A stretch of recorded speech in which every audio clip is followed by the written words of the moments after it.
This is Keno with the R-Collective, and it was my privilege to interview Douglas A. Blackmon, the author of Slavery by Another Name. What drew me to this author, to be privileged enough to get an interview with him, is his look at a time during World War II era when slavery still existed right here in Alabama.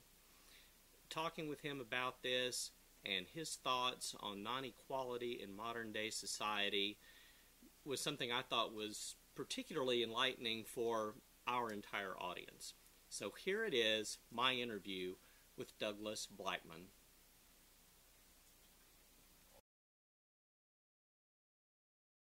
Slavery by Another Name. The book, Pulitzer Prize winning book, it's great. Um, it's very indicative of the writing throughout your career. Your writing focuses a great deal on civil rights and equality issues.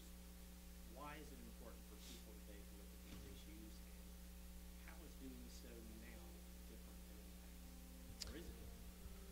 Well, I think that the reason it's important is because if we don't look at these things, and particularly if we don't look at the past and how things, how our society as it is today, if we don't really try hard to understand how it came to be the way that it is today, why there are still persistent gaps between blacks and whites in terms of educational attainment and economic achievement, then if we don't work hard to understand the past, then we don't understand the present. If we don't understand the present, then it's hard to build a future that is and we all say that we want the future to be one in which everybody has the same opportunities and that ultimately there's really no distinction that one can point out between different ethnic groups in our society in terms of opportunities and achievements.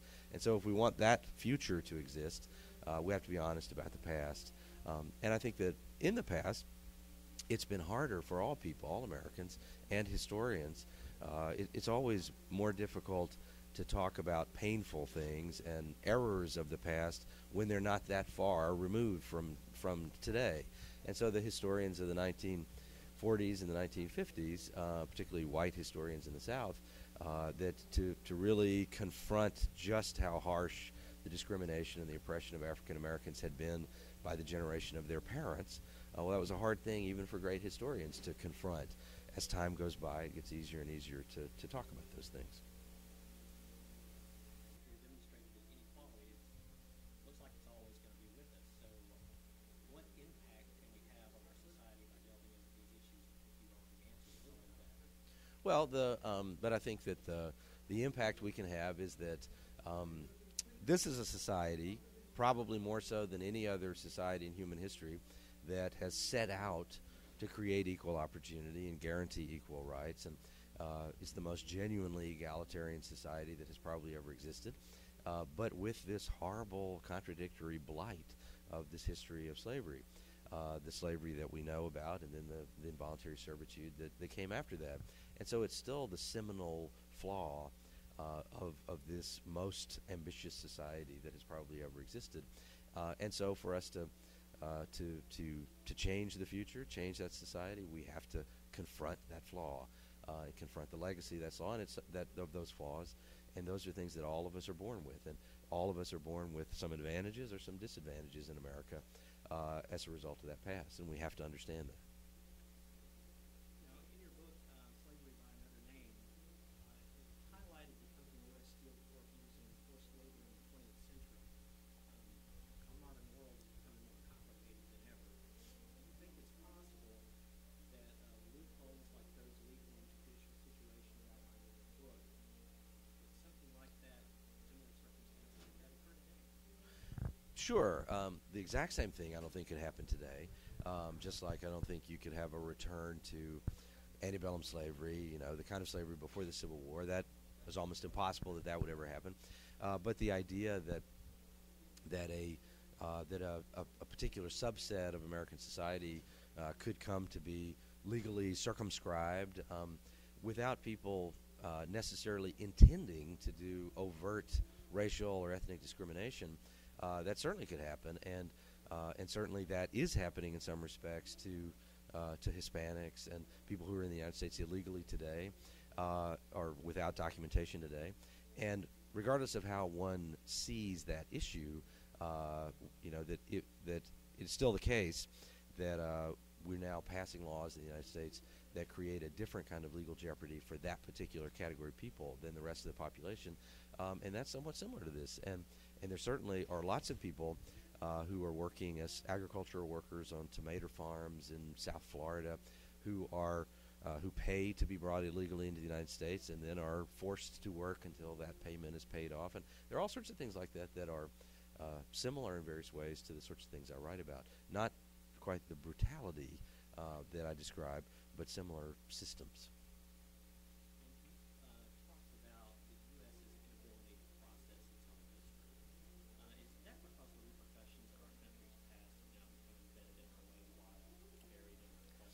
Well, no society is particularly good at processing its past evils. Nobody wants to confront that their father was a bad man, or that their grandfather did bad things, or the mistakes we made when we were teenagers. None of us, nobody, no society wants to. And so that's a difficult human thing to do, no matter what. But it's also what is uniquely the case about America is that this is a society that is rooted in white supremacy. America was founded on the ideal of white supremacy. The founding fathers were absolute white supremacists, even though they were brilliant and noble and extraordinary individuals, but they were so profoundly rooted in white supremacy. The Constitution is a white supremacist document. So much of American life is grounded in notions of white supremacy that it's no surprise that it takes such a long time to come to terms with that, to finally flush all that out. I mean, Alabama, its current constitution today, is one of the most overtly white supremacist documents in all of American government. But it's very difficult for us to be willing to say things as bluntly and as harshly as the things that I just said. And none of that says that Americans are evil or Americans are immoral because of all that, or that Alabama is somehow uniquely tainted because of its white supremacist constitution. But those are things that we have to all be willing to confront, because those notions of white supremacy are baked in so deep that we're all tainted by it.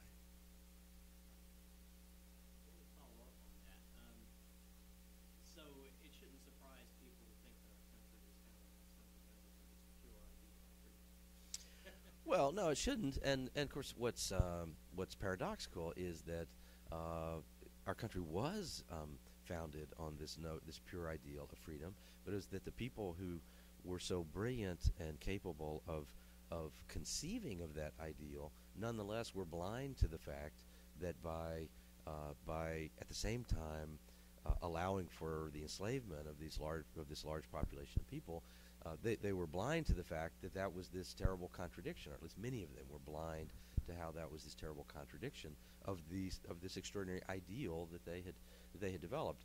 And that's just a lesson to all of us, that we should all ask ourselves every now and then, what's happening in the world that I live in today, what's happening in the life that I lead today, that my children and my grandchildren will look back and say, I can't believe my dad, or I can't believe my grandfather didn't see how terrible that was. We should all also be wondering, what is that thing? What is that terrible thing that we're blind to in our own lives?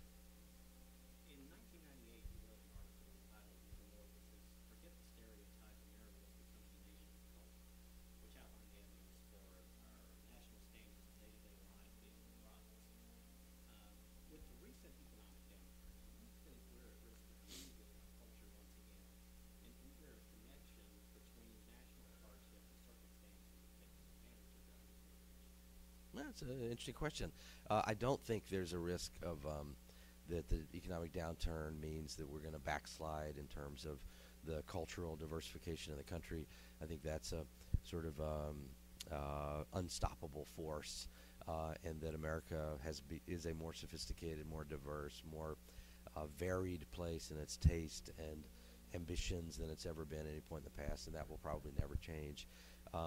Whether we're in conservative periods or liberal periods or whatever, that's an unstoppable cultural momentum. But it's certainly the case that times of hardship, when there's less to go around, people fight harder for what part of it they can get.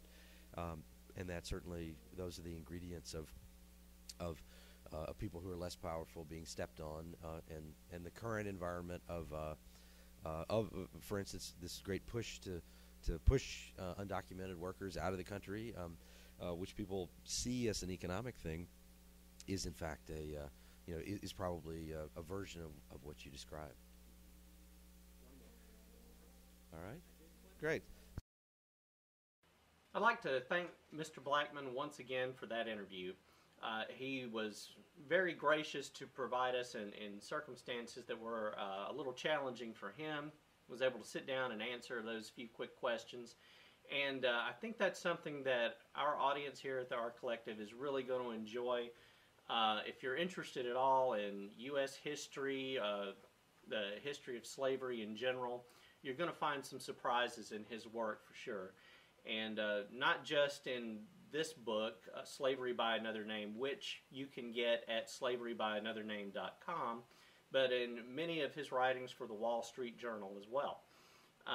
So go out there and look up Mr. Blackmon and enjoy that work. And thank you again for being here at the R-Collective.